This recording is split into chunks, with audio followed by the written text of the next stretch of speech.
सबाल खैर दोस्तों, मैं हूं आदिल खान आज़ाद। आज है 30 मई 2026 और आप देख रहे हैं आज़ाद बोल इंडिया पर मिडिल ईस्ट मॉर्निंग न्यूज़।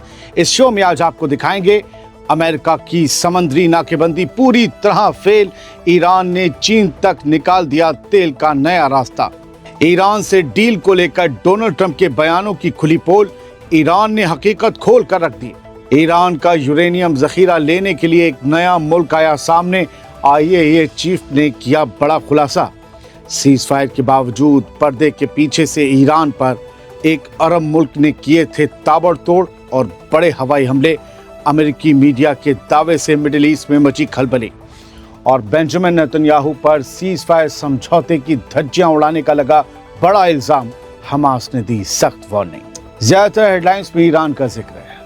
वजह यही है कि हर मुल्क का आजकल कनेक्शन ईरान से जुड़ रहा है। पहली खबर, ईरान का चाइना तक खेल, नाकेबंदी फेल, निकाल दिया तेल।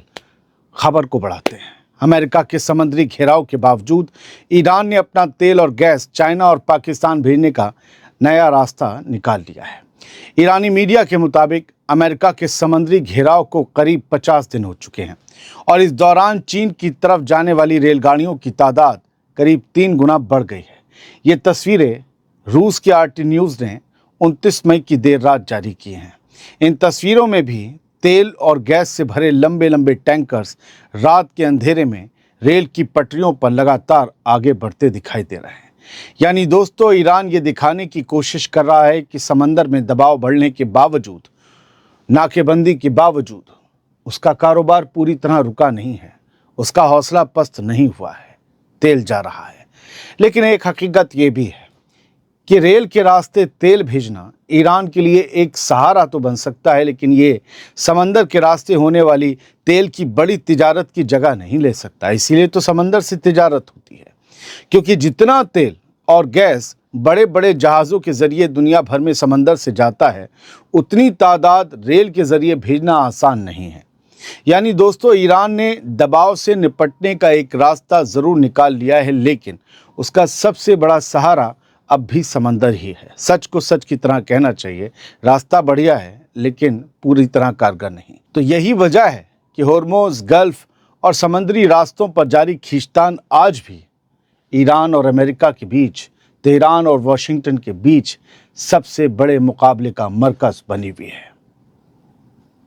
ईरान रास्ते तो तलाश रहा है, लेकिन असली रास्ता होर्मुज़ ही है, जहां से अपनी तेल की सप्लाई भी हो सकेगी फिर से बहाल होने पर, और ईरान का जो प्लान है टैक्स वसूलने का या फीस लेने का, वो भी पूरा हो सकेगा।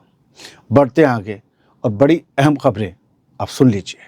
डोनाल्ड ट्रंप ने एक बड़ा दावा किया कुछ घंटों पहले और ईरान ने उसके कुछ और घंटों बाद उसकी हवा निकाल दी। इसे इस खबर का टाइटल भी कह सकते हैं, लेकिन खबर को समझने के लिए उसे 2 सवालों से शुरू करते हैं। क्या अमेरिका और ईरान के बीच डील होने वाली है? और क्या स्ट्रेट ऑफ होर्मुज़ का मामला सुलझने जा रहा है? 29 मई की रात आई खबरों के बाद ये सवाल एक बार फिर चर्चा में है। डोनाल्ड ट्रंप ने दावा किया कल रात कि वो बहुत जल्द ईरान के साथ मुमकिना समझौते पर फाइनल फैसला लेने वाले में दस्तखत कर देंगे। ट्रंप का ये भी कहना है कि होर्मुज़ में अमेरिका की तरफ से लगाया गया समुद्री घेराव, नेवल ब्लॉकेड खत्म किया जा रहा है और दोनों मुल्क किसी समझौते के करीब पहुंच चुके हैं।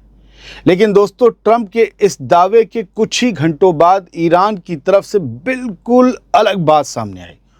29 और 30 मई की देर रात में, दरमियानी रात में, ईरान की फॉरेन मिनिस्ट्री के स्पोक्समैन इस्माइल बाघई ने यह साफ कहा कि अमेरिका के साथ पैगामों का तबादला अब भी जारी है, लेकिन अभी तक किसी आखिरी समझौते पर बात नहीं बनी है, कोई मोहर नहीं लगी है। इस्माइल बाघई ने ट्रंप के ईरान को ये करना होगा वाले जुमले पर भी तंज कसते हुए कहा कि हम 47 साल पहले ही ये करना ही होगा, ये करना पड़ेगा वाली ज़ुबान को अलविदा कह चुके हैं, हमें धमकाओ मत। उन्होंने कहा कि ईरान को कोई बाहरी ताकत हुक्म नहीं दे सकती और ईरानी निज़ाम अपने फैसले खुद अपने कौमी मफाद, अपने कौमी फ़ायदे और अपने हक़ के मुताबिक करता है। यानी दोस्तों, एक तरफ ट्रंप ये दिखाने की कोशिश कर रहे हैं कि डील अब करीब है, लेकिन दूसरी तरफ ईरान साफ साफ कह रहा है कि अभी कोई आखिरी समझौता हुआ ही नहीं है। और यही बात बताती है कि दोनों तरफ अब भी गहरी बेयकीनी है, अविश्वास है और कई अहम मुद्दों पर फासला बरकरार है। इसी ज़मीन से जुड़ी एक और ख़बर सुनिए। डोनाल्ड ट्रंप लगातार कह रहे हैं कि अमेरिका और ईरान के बीच डील करीब है, लेकिन ईरान की तरफ से आ रही खबरें उनकी पूरी कहानी पर सवाल खड़े कर रही हैं। 29 मई को ईरान की फार्स न्यूज़ एजेंसी ने रात में एक रिपोर्ट जारी की, जिसमें ट्रंप के हालिया बयानों को हकीकत की गलत तस्वीर बताया गया।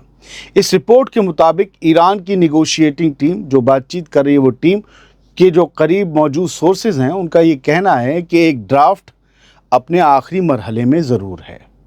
लेकिन ईरान कह रहा है एक ड्राफ्ट अपने आखिरी मरहले में ज़रूर है, लेकिन ईरानी हुकूमत ने, निज़ाम ने अभी तक उस पर कोई आखिरी मंजूरी नहीं दी है। यानी दोस्तों, ईरान का कहना है कि अभी डील पूरी तरह तय नहीं हुई है। इसका मतलब ये भी है कि डील आधी अधूरी तय हो गई है। ईरान के यूरेनियम को अपने यहाँ रखने वाले दावेदारों में एक और मुल्क का नाम जुड़ गया है। हर कोई ईरान का यूरेनियम चाहेगा। 29 और 30 मई की रात एक खबर ये आई कि कज़ाकिस्तान ने पेशकश की है कि अगर अमेरिका और ईरान के बीच कोई समझौता हो जाता है तो वो ईरान के यूरेनियम के ज़ख़ीरे को अपने यहाँ रखने के लिए तैयार है। ये बात इंटरनेशनल एटॉमिक एनर्जी एजेंसी यानी IAEA के चीफ रफ़ाएल ग्रॉसी ने फाइनेंशियल टाइम्स अखबार से बातचीत में कही है। रिपोर्ट के मुताबिक कज़ाकिस्तान के प्रेसिडेंट कासिम जोमार्ट तोकायेव ने भी इस मामले में अपने मुल्क की तरफ से हामी भर दी है। दोस्तों, यहाँ सबसे अहम बात यह है कि करीब 440 किलोग्राम यूरेनियम का मामला इस पूरी खींचतान के मरकज़ में मौजूद है, जिसे 60% तक एनरिच किया जा चुका है। और यही ईरान का वो यूरेनियम है जिसे अमेरिका और इसराइल लंबे वक्त से फ़िक्र और खौफ दोनों की नज़र से देखते आए हैं, क्योंकि दोनों को ये लगता है कि ईरान एटमी बम बना लेगा इसी यूरेनियम से। लेकिन दूसरी तरफ ईरान अब भी ये कह रहा है और यही कह रहा है कि उसके न्यूक्लियर प्रोग्राम पर कोई बातचीत नहीं चल रही। और यही वजह है कि ट्रंप के दावों और ईरान के बयान के बीच फासला अब भी साफ दिखाई दे रहा है। ट्रंप कहते हैं बातचीत यूरेनियम पर भी हो रही है। अब सबसे बड़ा सवाल ये है कि क्या कज़ाकिस्तान की ये पेशकश किसी आने वाली डील का हिस्सा है, या फिर मिडिल ईस्ट में जारी इस खींचतान के बीच ये सिर्फ पहले से तैयार किया जा रहा एक बैकअप प्लान है। आखिर ये क्या है, किसी को नहीं पता। ईरान के खिलाफ हालिया जंग को लेकर एक बेहद सनसनीखेज दावा सामने आया है। नई खबर है, सुन लीजिए। अमरीकी मीडिया की तरफ से दावा किया जा रहा है कि UAE जो अमरीका का दोस्त है, उसने खामोशी से ईरान के अंदर दर्जनों हवाई हमले किए और ये कार्रवाई अमरीका और इसराइल के साथ तालमेल में की गई। अब ये अमरीका का मीडिया अमरीका के दोस्त की पोल क्यों खोल रहा है? 29 मई की देर रात आई वॉल स्ट्रीट जर्नल की रिपोर्ट के मुताबिक ईरान के केशम आइलैंड, अबू मूसा, बंदर अब्बास, लावेन रिफाइनरी और असालुये पेट्रोकेमिकल कॉम्प्लेक्स जैसे अहम ठिकाने इन हमलों का निशाना बने। UAE की तरफ से बताया जा रहा है कि हमले जंग के शुरुआती दिनों से लेकर सीज़फायर के अगले दिन तक जारी रहे। क्या अमरीकी मीडिया किसी और को बचाने की कोशिश कर रहा है? दोस्तों, यहाँ सबसे दिलचस्प बात यह है कि गल्फ के कई मुल्कों ने जंग शुरू होने के बाद कहा था कि उनकी ज़मीन और एयर स्पेस ईरान के खिलाफ इस्तेमाल नहीं होने दिए जाएंगे। लेकिन अब सामने आए इन दावों में ये कहा जा रहा है कि UAE ने पर्दे के पीछे बिल्कुल अलग रास्ता अपनाया। क्या ये हकीकत है या अमरीकी मीडिया का प्रोपेगेंडा है? ये तो अमरीकी मीडिया और हुकूमत जाने। इन दावों की अभी तक आज़ादाना तौर पर तस्दीक नहीं हुई है और UAE की तरफ से भी कोई बयान, कोई डिनायल सामने नहीं आया है। यानी दोस्तों, अगर ये दावे सही साबित होते हैं तो ईरान के खिलाफ हालिया जंग की पूरी तस्वीर बदल सकती है, क्योंकि तब सवाल सिर्फ अमेरिका और इसराइल का नहीं रहेगा, बल्कि ये भी पूछा जाएगा कि पर्दे के पीछे और कौन कौन इस लड़ाई का हिस्सा था, कौन कौन था जो ईरान पर हमले कर रहा था। गजा में सीज़फायर के बावजूद टेंशन एक बार फिर बढ़ती दिखाई दे रही है। फ़लस्तीनी रेजिस्टेंस मूवमेंट हमास ने Israeli prime minister Benjamin Netanyahu पर साल 2025 के अक्टूबर में हुए सीज फायर की खुली खिलाफ वर्जी का इल्ज़ाम लगाया है। ये इल्ज़ाम उस वक्त सामने आया जब नेतन्याहू ने इस्राएली फ़ौज को गज़ा के और ज़्यादा इलाकों पर कंट्रोल यानी कब्ज़ा बढ़ाने का हुक्म दिया। हमास के स्पोक्समैन बासिम नईम ने 29 मई की रात कहा कि नेतन्याहू ने गज़ा के 70% हिस्से पर कंट्रोल बढ़ाने का ऐलान करके सीज़ फायर समझौते को खुलेआम तोड़ा है। बासिम नईम ने कहा कि गज़ा में लोगों की मौतें और भुखमरी अब भी जारी है और इसी बीच नए इलाकों पर कब्ज़ा बढ़ाने की बातें की जा रही हैं।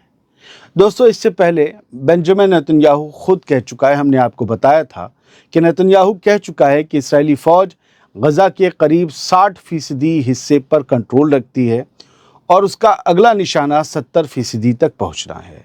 नेतन्याहू के कल के बयान पर ही, बल्कि परसों के बयान पर, कल देर रात ये बयान हमास की तरफ से आया। यानी दोस्तों, एक तरफ सीज़ फायर मौजूद है, लेकिन दूसरी तरफ ज़मीन पर हालात कुछ और ही कहानी सुना रहे हैं। और यही वजह है कि गज़ा में जंग ख़त्म होने के दावे और ज़मीनी हकीकत के बीच फासला लगातार बढ़ता दिखाई दे रहा है। फिलहाल ये थी कुछ डिटेल खबरें, कुछ मिक्स अपडेट सुन लीजिए। लेबनान का जिक्र नहीं हुआ तो बता दूं, वहाँ पर लगातार हमले हो रहे हैं।